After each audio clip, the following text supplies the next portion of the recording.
কিছু মানুষ এমন হয় যে তারা বিয়ন্ড পলিটিক্স চলে যায় এবং তাদেরকে সমস্ত মানুষই ভালোবেসে ফেলে। আমাদের দেশে এরকম এক্সাম্পল একজন রয়েছে, অটল বিহারী বাজপেয়ী। এবং তার বায়োপিক, যেটাতে পঙ্কজ ত্রিপাঠী অভিনয় করছে, সেই বায়োপিকের একটা টিজার খানিকক্ষণ আগে রিলিজ করা হয়েছে। আমি টিজারটা দেখলাম। টিজারে ছোট্ট কিছু ডায়ালগ রয়েছে, যে ডায়ালগের অর্থ খুব গভীর। ওকে। এবং অটল বিহারী বাজপেয়ীর চরিত্রে পঙ্কজ ত্রিপাঠীর মতো একজন ক্যারেক্টার অ্যাক্টরকে, একজন ট্যালেন্টেড অ্যাক্টরকে দেখতে পাওয়াটা কিন্তু বেশ সৌভাগ্যের ব্যাপার। তবে কেন জানি না, আমি অটল বিহারী বাজপেয়ীজির অনেকগুলো ভিডিও বা ইন্টারভিউ দেখেছি, তাকে দেখেছি আমি অনেকবার। আমার কেন জানি না মনে হলো যে পঙ্কজ ত্রিপাঠীর ডায়ালগ ডেলিভারির মধ্যে এখনও অবধি ওই পঙ্কজ ত্রিপাঠী ব্যাপারটা রয়েছে। অবশ্যই থাকবে, সে যখন এই চরিত্রটা যখন করছে তখন তারও কিছু জিনিস এটার মধ্যে অবশ্যই থাকবে।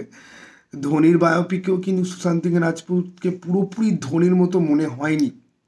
সেটা পসিবলও নয়, সেটা করাটা খুবই ডিফিকাল্ট একটা ব্যাপার। আমি এটাকে কিন্তু কোনো ঋণাত্মক অর্থে কিন্তু বলছি না, আমি বলছি যে আমার জাস্ট মনে হলো যে পঙ্কজ ত্রিপাঠীর পারফরমেন্সে তার ছোঁয়াটা একটুখানি রয়েছে। বিশেষ করে সে যেরকম খুলে ডায়ালগ দেয় না, অনেকটা টেনে টেনে সে কথা বলে, সেই ব্যাপারটা রয়েছে, যেটা অটল বিহারী বাজপেয়ীজির মধ্যেও এই টেনে টেনে কথা বলা, ধীরভাবে জিনিসটা রয়েছে। বাট কোথাও গিয়ে একটা মিসম্যাচ বা একটা জিনিস রয়েছে যেটা চোখে পড়ে।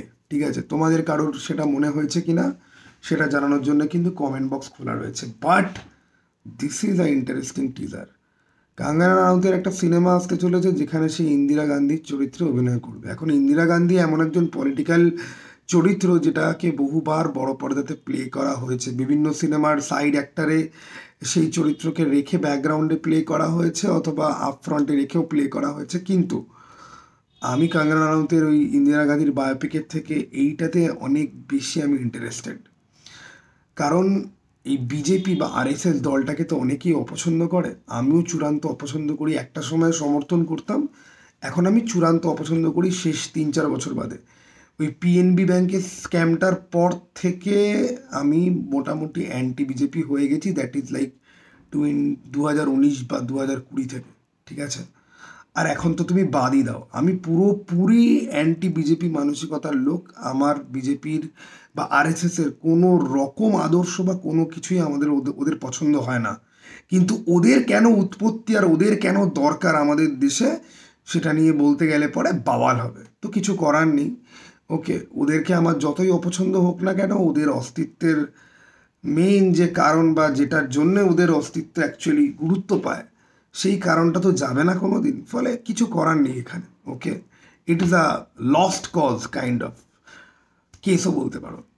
না, দ্য থিং ইজ যে এই সিনেমাটা বেশ ইন্টারেস্টিং হবে এবং এই সিনেমাটা আমি দেখতে যাব। আমি ওনার ফার্স্ট লুক যখন আসে তখন সেটা আমার চোখে পড়েছিল, বাট আমি তো অত সময় পাই না যে ফার্স্ট লুক বা গান নিয়ে ভিডিও বানাবো বা সব কিছু।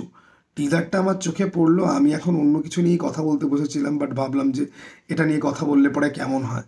তো তোমাদের কার কার ভালো লেগেছে তোমরা কিন্তু কমেন্ট বক্স খোলা রয়েছে, সেখানে কিন্তু তোমরা জানাতে পারো। চলো, টাটা, বাই।